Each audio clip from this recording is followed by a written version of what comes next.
નમસ્તે વિદ્યાર્થી મિત્રો, લિબર્ટી સ્કૂલ પરિવારના ઓનલાઈન લેક્ચરમાં તમારું સ્વાગત છે. વિદ્યાર્થી મિત્રો, આપણે ધોરણ 10 ની અંદર ચેપ્ટર નંબર 6 જૈવિક ક્રિયાનો અભ્યાસ કરી રહ્યા હતા. તો વિદ્યાર્થી મિત્રો, આપણે આજે જોઈશું જૈવિક ક્રિયાની અંદર જોઈશું, બરાબર. તો આજે આપણે પ્રશ્ન જોવાનો છે ગ્લુકોઝના અણુઓનું ઓક્સિજનની ગેરહાજરી અને હાજરીમાં થતા વિઘટનનો ચાર્ટ, બરાબર. તો આપણે હવે જોવાનું છે ઓક્સિજન અને એની સાથે બીજા મુદ્દાઓ પણ આપણે જોવાના છે. તો એ વસ્તુ આપણે કમ્પ્લીટલી અહીંયા સમજીશું એ કને. તો ચલો જોવા જઈએ તો આપણા માટે શું આપણને કહેવા માંગે છે પ્રશ્નની અંદર. તો આ તબક્કાને આપણે એડ કરીએ એ માટે આપણે થોડું વધારે સમજીશું કે ચલો વિદ્યાર્થી મિત્રો, આપણે જોઈશું પ્રશ્ન, સોરી મિસ્ટેક થઈ ગઈ. તો ગ્લુકોઝના અણુઓના વિઘટનની સમસ્યા જોવાની છે. ગ્લુકોઝના અણુઓની વિઘટન, આપણે જે ખોરાક લીધો, ખોરાક શું આવે છે? ગ્લુકોઝમાં રૂપાંતર પામે છે શર્કરા તરીકે કાર્બોદિતમાંથી. તો કઈ રીતે વિઘટન પામે છે જોવાનું છે. તો કોષોમાં સંચિત ખોરાકનું વિઘટન થઈ શક્તિ મુક્ત કરવાની ક્રિયાને શું કહે છે? શ્વસન. હવે આપણે થશે કે સાહેબ શ્વસનને શક્તિ મુક્ત કરવાની ક્રિયા શું કરી શકે છે? આપણે જ્યારે શ્વસન કરો છો તો તમે સમજો કે તમારી પાસે એક તપેલી છે. શું છે? તપેલી છે. તપેલીમાં તમારે પાણી ગરમ કરવું. શું કરશો તમે? આગ લગાડશો. નીચે શું કરશો? કોઈ બળતણ કે કોઈ બી ગેસનો ઉપયોગ કરશો તો શું થશે? ત્યાં પાણી શું થશે? ગરમ થાય છે. એ જ કન્ડિશનનો ઉપયોગ જોવા જઈએ વિદ્યાર્થી મિત્રો, આપણા શરીરની અંદર શક્તિ મેળવવા માટે, ઉર્જા મેળવવા માટે ઓક્સિજન. શું જોઈએ? ઓક્સિજન. જ્યારે ઓક્સિજન થાય છે ત્યારે શરીરમાં એક પ્રકારની આગ ઉત્પન્ન થાય છે, એક પ્રકારની ઉષ્મા ઉત્પન્ન થાય છે અને એ ઉષ્માના કારણે આપણે શું મળી શકે? શક્તિ. તો શ્વસન ક્રિયા કરશો ત્યારે આપણે શું મળી શકે છે? આપણે શ્વાસની બધી ક્રિયાઓ થઈ શકે છે. તો શ્વસન ક્રિયામાં O2 નો ઉપયોગ થાય. શું થાય? O2 એટલે કે ઓક્સિજનનો ઉપયોગ થાય તો તેવા શ્વસનને શું કહીશું? જારક. શું કહીશું? જારક શ્વસન કહે છે. અને O2 નો ઉપયોગ ન થાય તેને શું કહીશું આપણે? અજારક. તો બે પ્રકારના છે શ્વસન, જારક શ્વસન અને બીજું કયું છે? અજારક શ્વસન. હવે સૌપ્રથમ કોષોમાં સંચિત ગ્લુકોઝનું ઓક્સિજનની મદદથી શું થાય છે? વિઘટન. શું થાય છે? વિઘટન. તમે જોઈ શકો છો કે જે આપણી પાસે સંગ્રહ પામેલું જે છે ગ્લુકોઝ જે છે એ ઓક્સિજનની મદદથી વિઘટન શું પામે છે? વિઘટન પામે છે. અને આ ક્રિયા ક્યાં થશે? કોષરસમાં. ક્યાં થાય છે? કોષરસમાં. તમને પૂછવામાં આવે ગ્લુકોઝનું વિઘટન કઈ જગ્યાએ થાય છે, તો ગ્લુકોઝનું વિઘટન ક્યાં થશે? કોષરસમાં. ક્યાં થાય છે? કોષરસમાં થાય છે. બીજી વસ્તુ જોવા જઈએ તો વિદ્યાર્થી મિત્રો કે ગ્લુકોઝના અણુનું નામ આપ્યું છે C6H12O6. C6H12O6 નું 3 કાર્બન ધારી, કેટલા? 3 કાર્બન ધારી પાયરુવેટના 2 અણુમાં રૂપાંતર થાય છે. પાયરુવેટના 2 અણુમાં શું થાય છે? રૂપાંતર થાય છે. આ પાયરુવેટ છે શું? સિમ્પલ ભાષામાં જો તો આ રીતે થશે. તો વિદ્યાર્થી મિત્રો થોડી સમજ આવી જશે. આને બીજી કોમ છે C3H6O3. C3H6O3. આ જે રચના જે બને છે શું કહેવાય છે? પાયરુવેટ. શું કહે છે? પાયરુવેટ કહે છે. અને કેટલા અણુ બન્યા? 2 અણુ. તમે જોઈશું કાર્બન કેટલા થયા? 6 થઈ ગયા. હાઇડ્રોજન કેટલા છે? 12. તો થઈ ગયા 12. ઓક્સિજન કેટલા થયા? 6. તો 6. તો આ પ્રકારની રચના બનશે અને શું કહેવાય છે? પાયરુવેટ. શું કહેવાય છે? પાયરુવેટ તરીકે ઓળખવામાં આવે છે. તો આપણે ધ્યાન રાખીશું.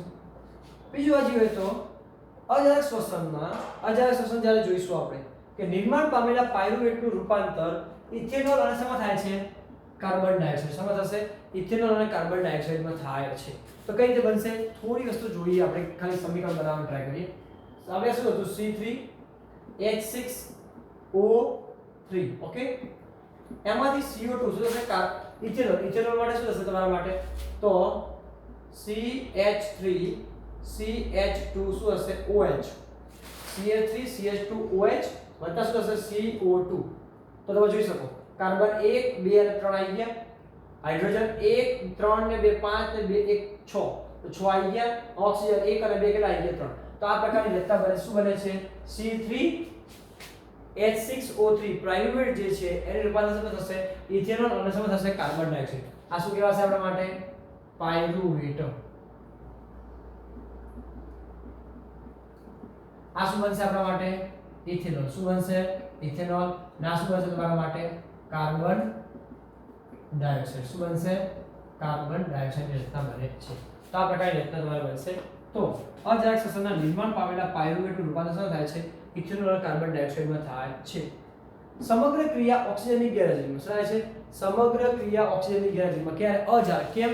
અજારકની વ્યાખ્યા જોઈએ આપણે કે ઓક્સિજનનો ઉપયોગ ના કરે ત્યારે શ્વસનને શું કહેવાશે? અજારક શ્વસન કહે છે. તો સમગ્ર ક્રિયા ઓક્સિજનની ગેરહાજરીમાં થતી હોવાથી તેને શું કહેવાશે? અજારક. શું કહીશું? અજારક શ્વસન કહીશું. આ ક્રિયા ઈસ્ટમાં આથવણ દરમિયાન થાય છે. ઈસ્ટમાં આથવણ એટલે કે તમે જોઈ શકો છો કે ઘણી જગ્યાએ આપણે આથવણ કરવાનું. આથવણ એટલે કે આપણે જોવા જઈએ કે તપેલીમાં દહીં બનાવવા મૂકો છો, દૂધ નાખેલી છાશ, એ આપણે ખુલ્લું મૂકીએ છીએ? ના, આપણે શું કરીએ? બંધ રાખીએ. શું રાખીએ છીએ? બંધ. અથવા આપણે અથાણું ઘરે બનાવો છો, અથાણું ઘરે બનાવો શું કરો છો તમે? તો તેને ઉપર બાંધી દેવાનું. શું કરવામાં આવે છે? બાંધી દેવામાં આવે છે. કેમ? એમાં આથવણ આવે કે આથો આવે એવી ક્રિયા બને છે. તો આ ક્રિયા ઈસ્ટમાં આથવણ દરમિયાન થાય છે. તમે જોઈ શકો છો ગ્લુકોઝ, ગ્લુકોઝનું કોષરસ, કોષરસ શું થયું? 2 પાયરુવેટ. શું આવશે? 2 પાયરુવેટ આવશે. ઓક્સિજનની ગેરહાજરીમાં ઈસ્ટમાં ઇથેનોલ શું બનશે? કાર્બન ડાયોક્સાઇડ, અને શું થાય છે? ઉર્જા મુક્ત થાય છે. તો આ પ્રકારનું સમીકરણ હશે. ગ્લુકોઝનું કોષરસ દ્વારા કોષરસની અંદર શું થશે? 2 પાયરુવેટના અણુઓમાં રૂપાંતર થશે, અને એ પાયરુવેટનું ઓક્સિજનની ગેરહાજરીની અંદર ઈસ્ટની અંદર ઇથેનોલ અને કાર્બન ડાયોક્સાઇડ ઉર્જા મળે છે. તો તમે જોઈ શકો છો અહીંયા કેટલા કાર્બન છે? 6 કાર્બન. અહીંયા કેટલા કાર્બન છે? 3. અહીંયા કેટલા કાર્બન છે? 2. તો કાર્બનનો શું થાય? ઘટાડો. શું થાય છે? ઘટાડો થાય છે. તો આ વસ્તુ તમને જાણવા અહીંયા મળે છે. તો આ વસ્તુને ધ્યાનમાં રાખીશું. ઓકે, ચલો પહેલા આપણે લખી દઈશું, પછી આગળ ટોપિક આપણે જોઈએ કે શું કહેવા માંગે છે.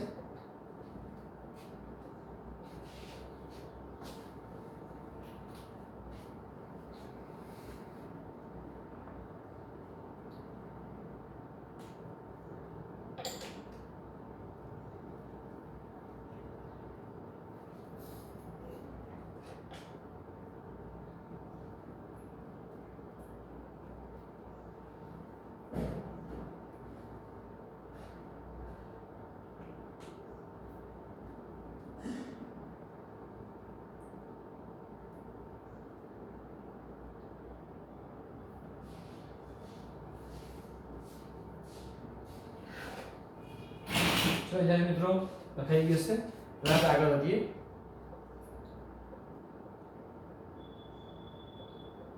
આપણે ચર્ચા કરી ચૂક્યા સમીકરણ. આગળ જોવા જઈએ તો ઝાડા શ્વસન શું કહેવાય? ઉચ્ચ કક્ષાના સજીવોમાં ગ્લુકોઝનું ઓક્સિજનની મદદથી, ઉચ્ચ કક્ષા એટલે કે આપણા જેવા જે વસ્તુ છે કે પ્રાણીઓ ગણીએ કે જે મોટા જે છે, બરાબર, હાથી છે કે ગમે તે પ્રાણીઓ ગણી શકીએ કે જે મોટી છે, એ સજીવો ઓક્સિજનની મદદથી શું કરે છે? સંપૂર્ણ વિઘટન. શું કરે છે? સંપૂર્ણ વિઘટન કરે છે. ગ્લુકોઝમાંથી નિર્માણ પામેલ 2 પાયરુવેટ એટલે કે શું થશે? 3C નું ઓક્સિજનનો ઉપયોગ કરીને કણાભ સૂત્રમાં શું થાય છે? વિઘટન. શું થાય છે?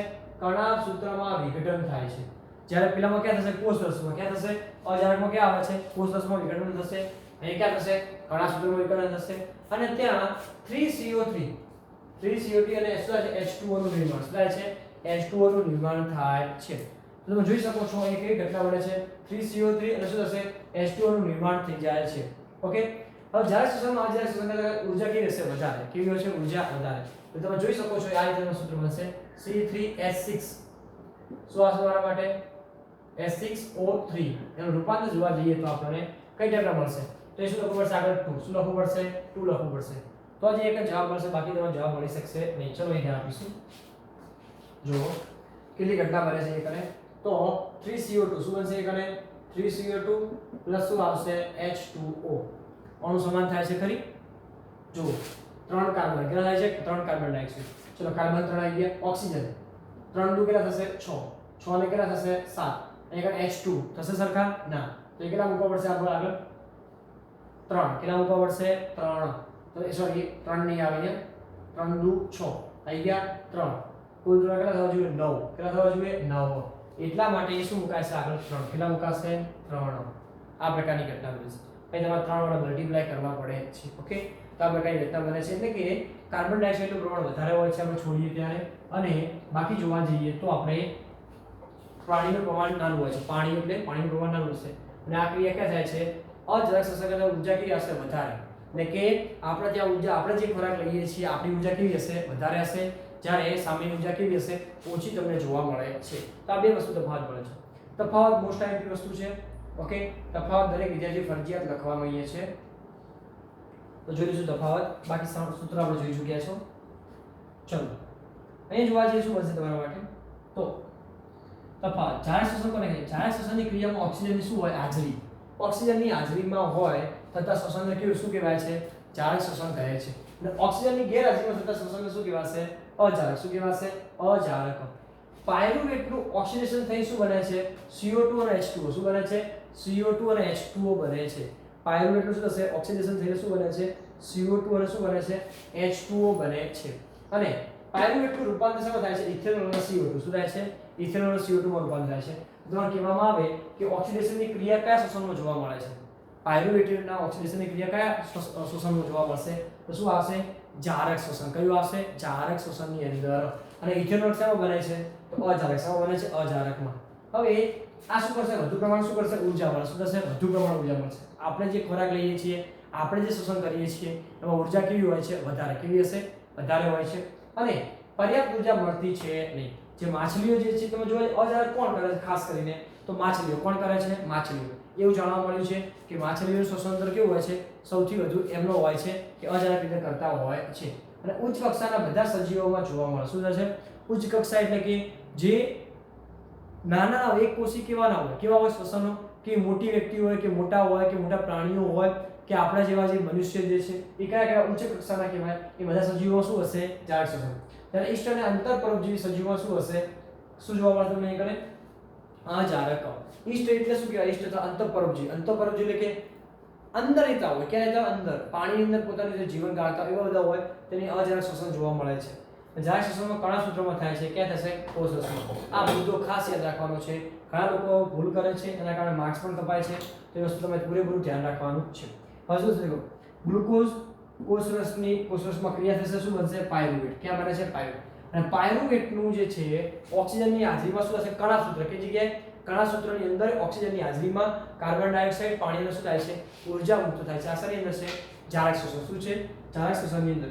તો આ બે વસ્તુ મુદ્દા આપણે યાદ રાખીશું એટલે આપણે કમ્પ્લીટલી ખબર પડી જશે. ઓકે, ચલો તફાવત ફટાફટ લખી દઈશું, પછી આપણે આગળ જોઈએ.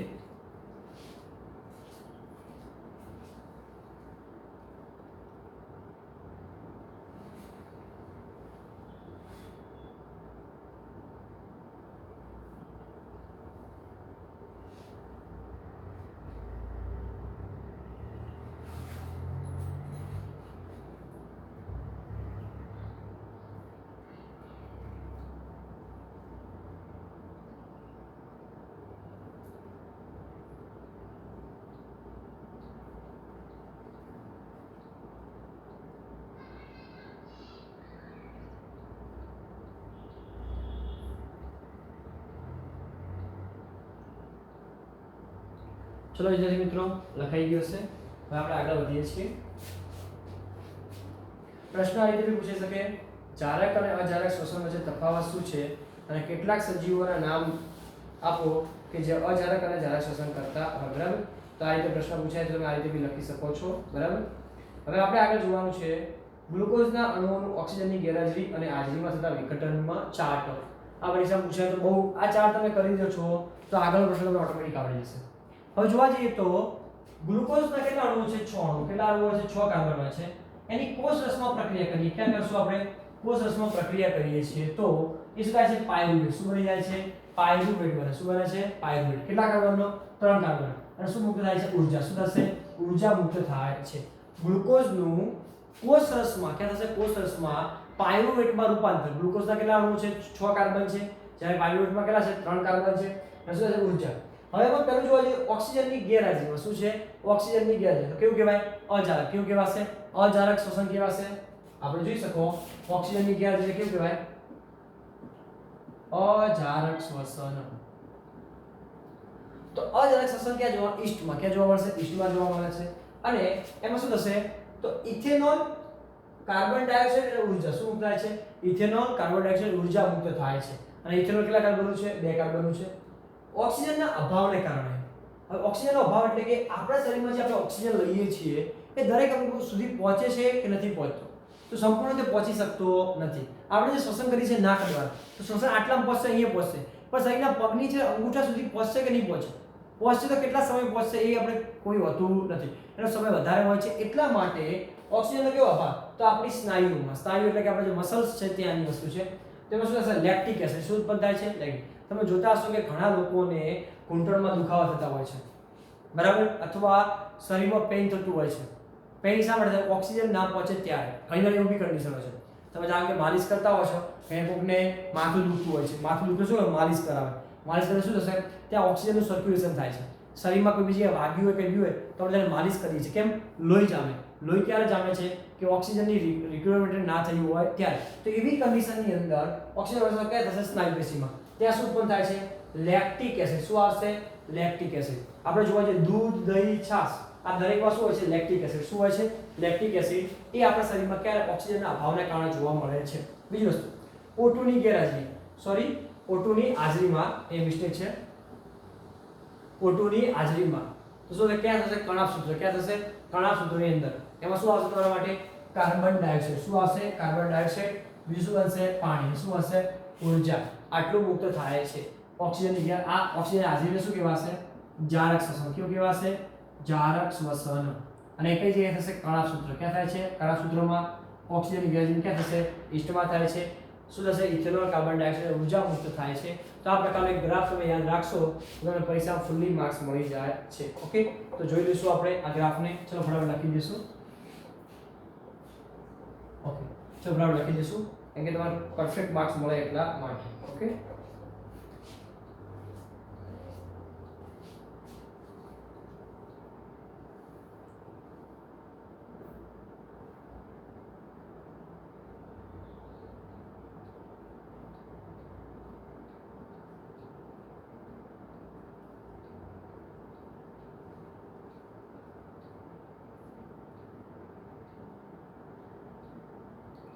એક મિનિટ, તમને પ્રકાશ પડતો હશે થોડો અહીંયા.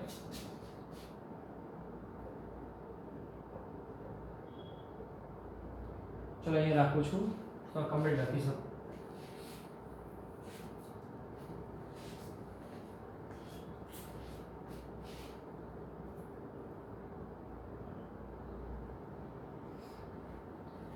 ચલો વિદ્યાર્થી મિત્રો, આપણે આગળ વધીએ હવે.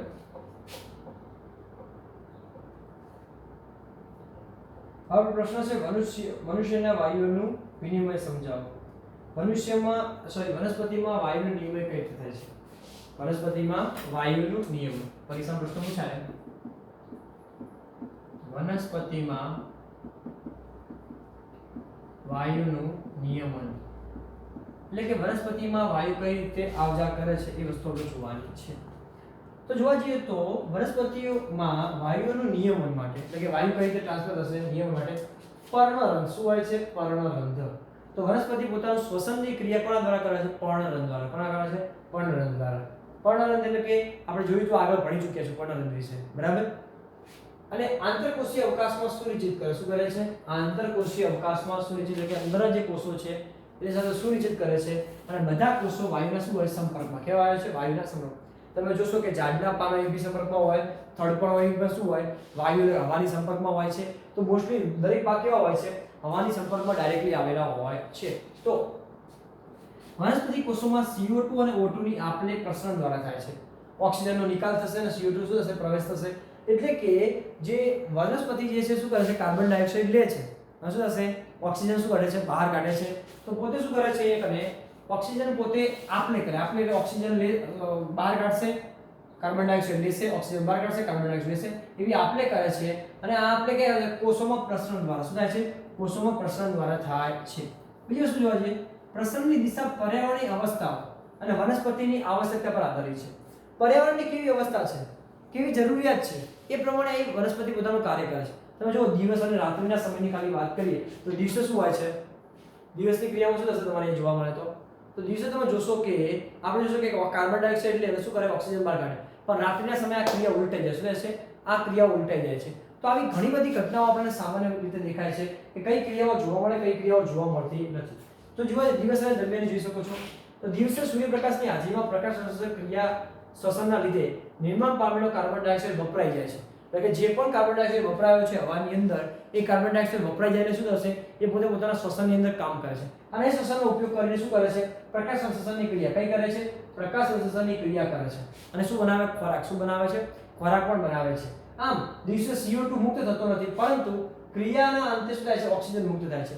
પ્રકાશ સંશ્લેષણની ક્રિયા આપણે જોઈ ચૂક્યા છો. પ્રકાશ સંશ્લેષણની ક્રિયાના અંતના ભાગની અંદર આપણે શું થાય છે? ઓક્સિજન મુક્ત થાય છે.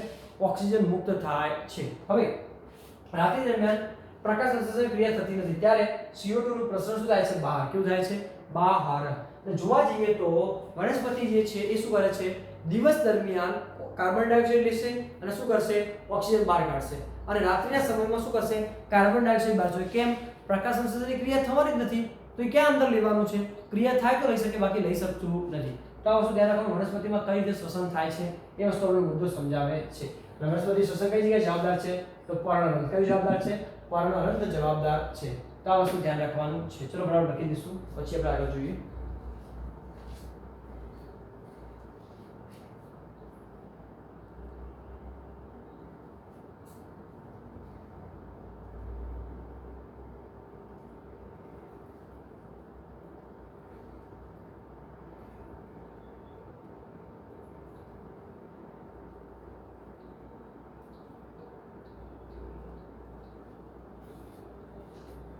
ચલો વિદ્યાર્થી મિત્રો આજે આટલું રાખીએ છીએ મળીએ નેક્સ્ટ લેક્ચરની અંદર બાકીના ટોપિક સાથે જો વિદ્યાર્થી મિત્રો જો તમને અહીંયા પસંદ આવ્યું આ વિડીયોઝ બરાબર જો આ મેથડ પસંદ હોય કમ્પ્લીટલી તો શું કરો વિડીયોઝને લાઈક કરી દો બરાબર અને કંઈ કમ્પ્લેન્ટ હોય તો તમે મને મેસેજ બી કરી શકો છો બરાબર અથવા તમે કમેન્ટ બોક્સમાં બી કરી શકો છો okay thank you very much